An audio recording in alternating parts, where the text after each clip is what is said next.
Hello guys. तो इस video में हम बात करने वाले हैं वरुण बेवरेजेस के परफॉर्मेंस के बारे में। तो एज ऑलवेज हम पहले बिजनेस मॉडल समझेंगे, फिर उसके बाद हम उसके वरुण बेवरेजेस के कंपनी में क्या हो रहा है कि लाइक उनका रिजल्ट्स कैसे हुआ, टॉप लाइन का ग्रोथ, बॉटम लाइन का ग्रोथ, केपेक्स क्या कर रहे हैं और मैनेजमेंट आगे के लिए क्या सोच रहा है।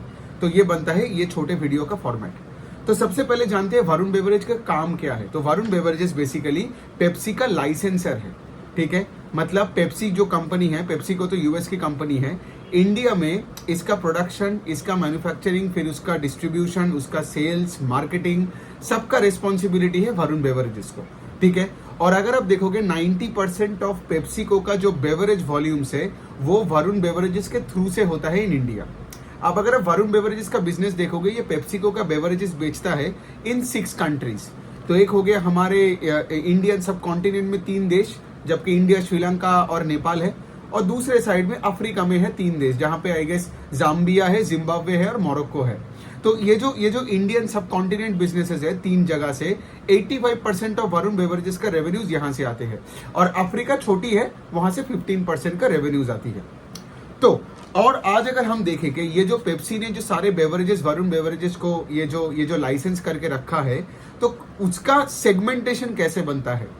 तो सोचिए, आज पेप्सी एक कार्बोनेटेड सॉफ्ट ड्रिंक है, इसको CSD बोलते हैं। पेप्सी हो गया, माउंटेन ड्यू हो गया। तो वरुण बेवरेजेस का 71% रेवेन्यू आता है ये पेप्सिको का ये कार्बोनेटेड सॉफ्ट ड्रिंक्स बेच के। 7% आता है जूसेस बेच के, जैसे कि ट्रॉपिकाना। और बाकी का जो 22% है वो है आपका एक्वाफिना और के है वाटर। तो ये हो गया मोटा मोटी वरुण बेवरेजेस का बिजनेस मॉडल का अंडरस्टैंडिंग। अब इनका रिजल्ट देखते हैं। इनका रिजल्ट बहुत ही अच्छा आया है। अगर मैं उनका सेल्स का ग्रोथ बोलूं तो the sales grew 39% on a YOY basis in the Jan to March quarter. Now it's very important to not compare Varun Beverages का result on a QOQ basis. क्यों? बिकॉज अगर आप देखोगे ना कि लोग जब विंटर के टाइम पे लोग पेप्सी, कोका कोला और ठंडे प्रोडक्ट्स कम पीते हैं, करेक्ट। तो इसी वजह से हम कभी दिसंबर के क्वार्टर के साथ मार्च के क्वार्टर को कंपेयर नहीं कर सकते हैं। हमेशा ईयर एंड ईयर, अगर दिसंबर भी आप करोगे तो दिसंबर टू दिसंबर करना। तो सीजनैलिटी हमेशा याद रखना इस बिजनेस में है। तो YOY 39% का ग्रोथ, उसमें से अगर सोचिए टोटल सेल्स ग्रोथ 39% है, उसका 2 हिस्सों में बांटिए, वॉल्यूम ग्रोथ और वैल्यू ग्रोथ, करेक्ट। तो इनका जो वॉल्यूम ग्रोथ है दैट इज 28% का ग्रोथ आया, और अपना वो प्राइस इंक्रीज करके वैल्यू ग्रोथ आया उनका 10%। अब सोचिए 28% का volume growth is nothing but that shows the distribution strength of Varun beverages.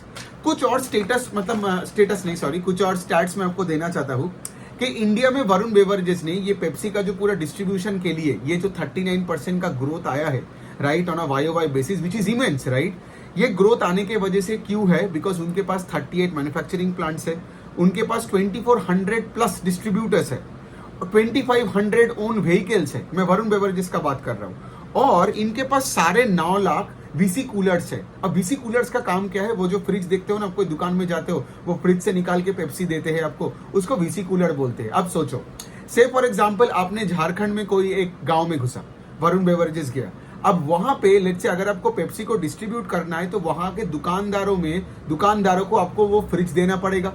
तो इसीलिए वरुण बेवरेजेस उनको ये VC कूलर भी प्रोवाइड करते हैं, और उसमें पेप्सी, फिर हो गया आपका दूसरा प्रोडक्ट्स लाइक स्टिंग हो गया, माउंटेन ड्यू हो गया, ट्रॉपिकाना हो गया, and so on and so fourth. समझे? तो ये जो डिस्ट्रीब्यूशन बिजनेस है ना, जैसे 2 साल 3 साल पहले इन्होंने कोशिश किया मतलब सक्सेसफुल तो हो ही गया, लेकिन इन्होंने क्या किया था, इन्होंने वेस्ट और साउदर्न मार्केट्स में एक्सपैंड किया था। और इनका जो नंबर ऑफ टच पॉइंट्स है वो मोर देन डबल्ड हुआ in the last 4 to 5 years। अगर मैं उनका वॉल्यूम्स का बात करूं, सिर्फ वॉल्यूम्स का बात करूं, 2018 में ये लोग वरुण बेवरेजेस ने टोटल पेप्सिको का जो बेवरेज प्रोडक्ट है तो उसका 340 मिलियन केसेस बेचा था, और 2022 में that number has gone up to 802 million cases. That just shows कि आपका ऑलमोस्ट 2.7 टाइम्स हो गया सिर्फ वॉल्यूम इंक्रीज इन 4 years। मतलब अगर आप देखोगे तो वॉल्यूम का ही इंक्रीज हुआ है मोर देन 25% CAGR, राइट। इसी वजह से आप देखोगे वरुण बेवरेजेस का स्टॉक इतने ऊपर भागा है in the last 3, 4, 5 years। Stock इसलिए भागा है बिकॉज बिजनेस में वॉल्यूम ग्रोथ था, राइट, और इन्होंने सही से अपना डिस्ट्रीब्यूशन का प्ले किया अक्रॉस द कंट्री। जैसे मैंने सेल्स का बात किया, 39% का growth driven mostly by volume, right. 28% का वॉल्यूम ग्रोथ है, 10% का वैल्यू ग्रोथ है। अगर मैं प्रॉफिट आफ्टर टैक्स का बात करूं तो that grew 59% on a YOY basis. इसका क्या मतलब, अब देखोगे अगर पैट का ग्रोथ सेल्स के ग्रोथ से ज्यादा है, मतलब कंपनी के पास ऑपरेटिंग लेवरेज है, राइट। तो ये भी बहुत सही है शेयर होल्डर के लिए। इनका मार्जिन भी बढ़ा है, इनका अगर आप देखोगे ग्रॉस मार्जिन भी कुछ 1-2-3% ऊपर भी गया है। अब सोचिए, सेल्स बढ़ा, प्रॉफिट उससे भी ज्यादा बढ़ा और मार्जिन बढ़ा, करेक्ट। तो इससे क्या होता है ना, शेयर होल्डर को बहुत बेनिफिट मिलता है। मतलब सारे चेकलिस्ट के पॉइंटर्स क्लियर है for a shareholder to make money in the stock. और इसलिए आप स्टॉक को देखे होंगे, मतलब पिछले 2-3 साल में तो 4-5 गुना हो चुका होगा। सो अब ये पॉइंट है कि प्रॉफिट का ग्रोथ इतना क्यों आया। एक तो of course because of demand, right, high demand. दूसरा है कि उनका डिस्ट्रीब्यूशन जो उन्होंने बढ़ाया था वो डिस्ट्रीब्यूशन पे काम खेल गया, बिकॉज डिमांड बढ़ेगा डिस्ट्रीब्यूशन से, बिकॉज FMCG प्रोडक्ट्स है, राइट। आपका जितना ज्यादा डिस्ट्रीब्यूशन का स्ट्रेंथ होगा उतना आपका डिमांड बढ़ेगा। वो आप पेप्सी का देख लो या आप HUL का देख लो, राइट। जिसका डिस्ट्रीब्यूशन स्ट्रेंथ जितना ज्यादा उतना उनका डिमांड भी बढ़ेगा। अच्छा, दूसरा पॉइंट ये है कि कंपनी ने क्या किया, कंपनी ने अपना टैक्सेशन रेजिम को जो चेंज किया और एक लोअर टैक्स रेजिम में आया जो अपडेटेड है। इसके वजह से भी वरुण बेवरेजेस को फायदा मिल रहा है बॉटम लाइन में। ओके, ये छोड़ के और मैं देखता हूं कि मैं अगर कोई पॉइंट मिस किया कि नहीं। हाँ, केपेक्स वाला पॉइंट है अभी। सो लास्ट है केपेक्स को, क्योंकि अगर कंपनी केपेक्स नहीं कर रहे तो आगे का ग्रोथ कहां से आएगा, राइट। तो स्टॉक मार्केट हमेशा आगे का देखता है, पीछे का नहीं। ये जो मैंने बात किया Q3 का रिजल्ट एंड ऑल दैट, ये सब तो मतलब अभी का बात हो रहा है या पास्ट का बात हो रहा है। तो अभी ये लोग क्या कर रहे हैं, ये लोग 2 ग्रीनफील्ड प्लांट में काम कर रहे हैं। 2 ग्रीनफील्ड का मतलब नया जगह में प्लांट खोल रहे हैं। एक है कि उनका जो कोटा राजस्थान में जो प्लांट खोला था वो ऑलरेडी कमीशन हो भी चुका है, और दूसरा उनका एक ग्रीनफील्ड प्लांट है जो जबलपुर MP में, जो आई गेस उनका मैनेजमेंट अभी बोल रहे हैं कि वेरी रिसेंटली उसका भी कमीशन हो जाएगा, मतलब वो भी चालू हो जाएगा। इसके साथ साथ इनका कुछ 6 ऐसा प्लांट है जहां पे ब्राउनफील्ड एक्सपेंशन हो रहा है, मतलब एग्जिस्टिंग प्लांट का कैपेसिटी को वो लोग बढ़ा रहे हैं। अब मैंने क्या बोला, इनके पास कितना मैन्युफैक्चरिंग प्लांट है, 38, ठीक है। तो 38 से भी प्लांट अभी 39-40 की तरफ जा रहा है और एग्जिस्टिंग 6 प्लांट का साइज भी बढ़ने वाला है। तो ये तो हो गया एक पॉइंट। इसका मतलब क्या है कि अभी भी वरुण बेवरेजेस का ग्रोथ बचा है। अब हाँ, पेस ऑफ ग्रोथ कैसा है वो हमें देखना पड़ेगा, क्योंकि 40% का ये जो ग्रोथ है, आगे जाके लेट से ग्रोथ रेट 10-15% भी नीचे हो गया, मतलब लेट से अगर ग्रोथ रेट घट गया तो स्टॉक इस रेट से ऊपर नहीं जाएगा जिस रेट से लेट से आपने देखा होगा पिछले 2-3 साल में गया होगा। दूसरा जो पॉइंट है, ये लोग क्या कर रहे हैं, एनर्जी ड्रिंक स्टिंग पे जो गेम खेला था वो चल गया। ये जो स्टिंग है, जो 20 रुपए का ड्रिंक है ना, 250 ml का है, ये स्टिंग था 0% ऑफ देयर सेल्स 2 साल पहले, 3 साल पहले। आज ये बन गया है 10-12% ऑफ द रेवेन्यू। तो ये जो स्टिंग इसने क्या किया, वॉल्यूम ग्रोथ भी लाया और वैल्यू ग्रोथ भी लाया, क्योंकि अगर आप 20 रुपए का एक स्टिंग खरीदते हो, उसका जो मार्जिन है वो ज्यादा है देन लेट्स से 20 रुपए का पेप्सी, समझे। तो इसी वजह से ये जो स्टिंग है, आप देखोगे ना हमारे कंट्री में लोग आए थे, रेडबुल है वो 99 रुपीज का बहुत एक्सपेंसिव ड्रिंक है, या कोई एनर्जी ड्रिंक था ही नहीं।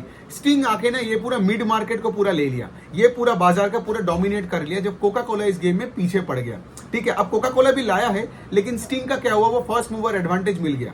तो ये बनता है, और आगे भी जाके ना अपना वरुण बेवरेजेस का मैनेजमेंट स्टिंग पे बहुत ज्यादा बुलिश है कि ये स्टिंग के वजह से आगे जाके भी वॉल्यूम ग्रोथ होगा, क्योंकि वॉल्यूम ग्रोथ के साथ तुम्हारा मार्जिन का भी एक्सपेंशन हो रहा है। दूसरा चीज क्या कर रहे हैं ये लोग, value added dairy products like for example milkshakes. अब देखो कि ब्रिटानिया भी ऐसे विंकिन काउ करके निकाल रहा है। तो आज देखो कि बहुत ऐसे FMCG कंपनीज ना मिल्क शेक्स पे फोकस कर रहे हैं, बिकॉज धीरे धीरे करके आप देख रहे हो ना, लोगों को लगता है कि कोल्ड ड्रिंक से मिल्क शेक ज्यादा हेल्दीयर ऑप्शन है, दूध से बनता है and all that. So having said that, इनको लगता है कि like sports drink, juice, milk shake, ये उनका आगे का फ्यूचर का ग्रोथ लेके जाएगा देन जस्ट पेप्सी।